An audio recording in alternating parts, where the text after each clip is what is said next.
I don't want to get distracted. We're doing all the on this point. paperwork. You say some sort of compromise should involve raising the tax. I'm saying to get this thing going, to fix this. But what are we trying to fix? We're trying to fix this humongous Debt. Okay. How do you fix this debt? It's primarily It's all spending and most of it's spending. But if you can't get an agreement, you know, if we're not going to come in, we're going to end up all the taxes are going to do. You can't get an agreement. To get an agreement, you have to make a compromise. I say make a little compromise. But you know what? I would spend that money and send the Congress. And spend it on the things that are important to you. Your charities, your education. We can't get to that point because nobody is going to compromise. Nobody's going to get together. We're going to block each other. It's an ugly divorce. We have to. Well, you say here's what you say. Move on. It's an interesting analogy. You say it's an ugly divorce. Yes, sir. Here's what I say. I love that. That's fascinating. No one's put it that way. I believe the country's going through a revolution. It's a grand debate and a fight about the very core of what it means to be American. And here's what I believe. This country was founded upon an idea that you make a dollar, that's your money. Government should take just a very, very little bit of it, but you get to keep darn near all of it. And you are free to live your life, and you're responsible to take care of your life. We now don't live in that kind of America. Now you make a dollar, they think it's their money, and they take 60, 50, 60 cents of it. We got to get away from that America, and you know what?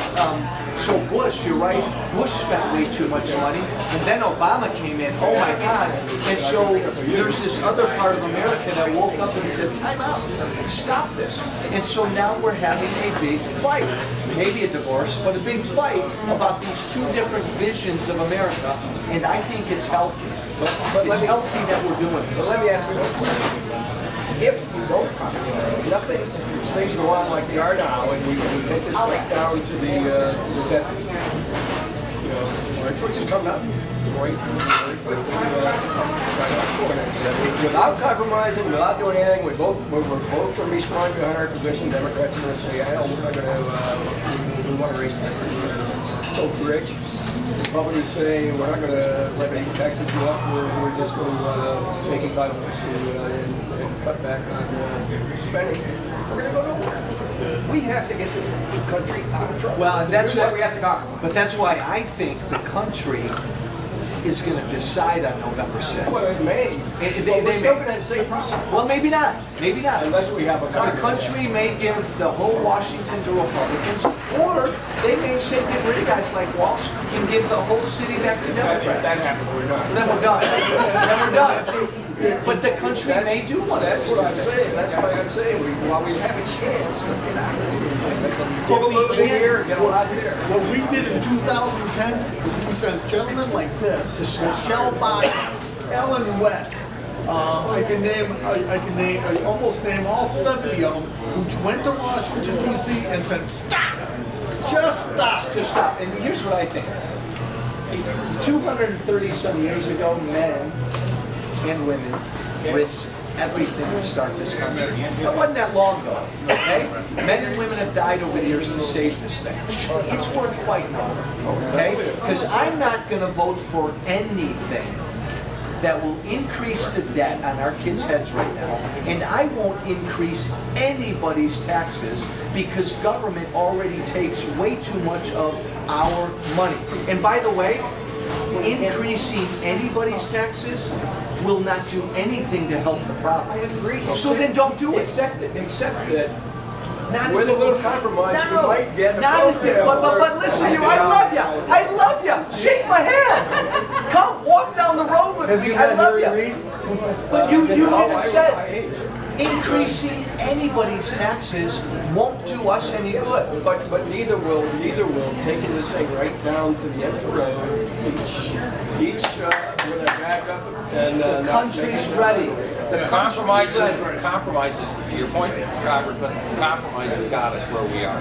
But exactly right. It may have, but what got us here in the last two administrations, there's been very little compromise in those two administrations. So I don't. But the debt continues to rise. Now you live here in Illinois.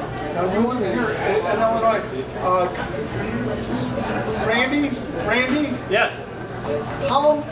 How much good did that income tax raise help the state of Illinois? Absolutely not. Thank you. That's all it does. Did they continue to spend money? Absolutely. Okay. The problem is that you can raise all the taxes you want until you stop spending, then you won't get anywhere. That's what. And as they told you when they sold this tax increase, it was temporary. Good luck with that. The other thing that I would think, That's right. You have to talk about spending enough, but if we can't get them to do it without, if we have to give up a little on one side to get the other, we gotta get this thing going. Hold on. I don't disagree with you in compromise. It depends on which compromise are you going to accept.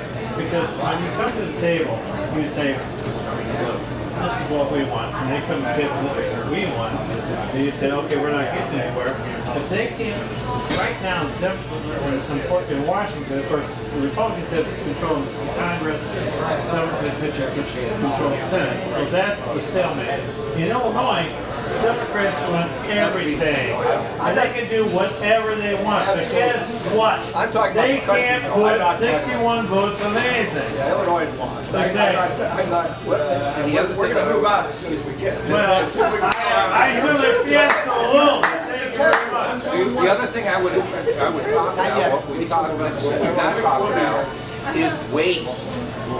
And I've seen this just recently, and Congressman, stop me if I'm wrong, the IRS just gave away, in their own audit, $1.2 billion in tax refunds. $3 million to one home in Detroit filing false tax returns. $1.2 billion that went fraudulently to fraudulent applied tax returns. You're absolutely correct, and that's why in Illinois we try to pass legislation for these audits.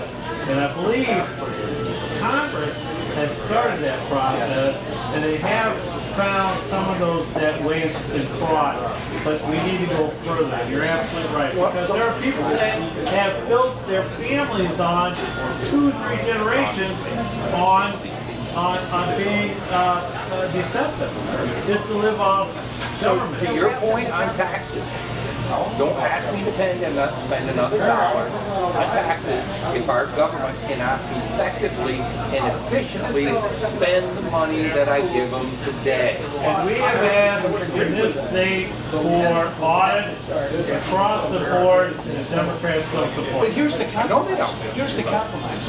The other way to balance your budget is to grow the economy. Yeah. The way to grow the economy is to cut taxes and simplify the tax code. That could be where enough Democrats get it and they join it. Well, after this election, they may. Obama will never get it because he really doesn't understand. But he was okay to give it to Congressman, may I ask for a question? Yes, sir. Only because you treat me. Generally, in any kind of corporation, business, government, you're allotted X number of dollars to spend. Now, if you spend less than that, your budget's cut. If you spend more than that, well then the next year's budget gives you more. Whatever happened to incentives that you save money, because if you spend more than your budget, then you go argue with the city council, the state, whatever, then you get more money. So it's a snowball. In the public sector, you're incentivized to spend it all. Each member of Congress gets a budget. We didn't spend our entire budget, and we returned $200-some thousand of that budget back to government. And 200,000 out of Well, out of 1.5 million, do the numbers. That's not a bad. Okay, that is not a bad percentage. So what I'm saying, so yeah, we were cognizant of that. I did not want to spend my entire budget. I wanted to return it. So Now what they're that- gonna do next year, they're gonna. Now, sir, that you're. Well, when you more capable of doing with that? and that would be fine with me, and then I'll spend even less and return more, because it ain't my money. The mentality of some of those agencies is, I'm gonna spend it, because if I'm not spending it, next year I'm gonna come to something that is unexpected, and I'm Just write checks. The government is not So gonna it give it. doesn't work there. And I agree more. Yes, I'm coming back to that. Okay. Today, this day, the Taliban beheaded 17 Afghans in Afghanistan for dancing. You're our congressman. What are we going to do about Afghanistan? Well, I have been on record for a year, over a year. Come home tomorrow. Tomorrow. Get out of here. Come home tomorrow. Here, you can't control. Here. Sir, that is your actual opinion. Yes. Come home tomorrow. Come home tomorrow. You got my vote. If we don't go to win, we come home. Absolutely. Done deal. I think we already won the fight, but if we go to win. We're tired of this. We're done. You know our blood is not. Right, I mean, you don't have to quote, win the way some people think. We don't do winning. We've shown that we, No more, no. 2,000 people. We don't send our boys and my son's daughters in there Too many boys and girls to do it. Hey guys, I gotta go. Because I gotta go. Wait. Being a member of Congress isn't a lot of fun. Running for office is a lot of fun. The most enjoyable part of it is being big or small crowds. Make sure we got your email. Spread the word. I'm running against a woman that wants to do nothing but against government. Spread the word. Right there. Give her your info. Right there, Adam. Tell them what you want. Hey, would you talk sense into that? Talk sense into that.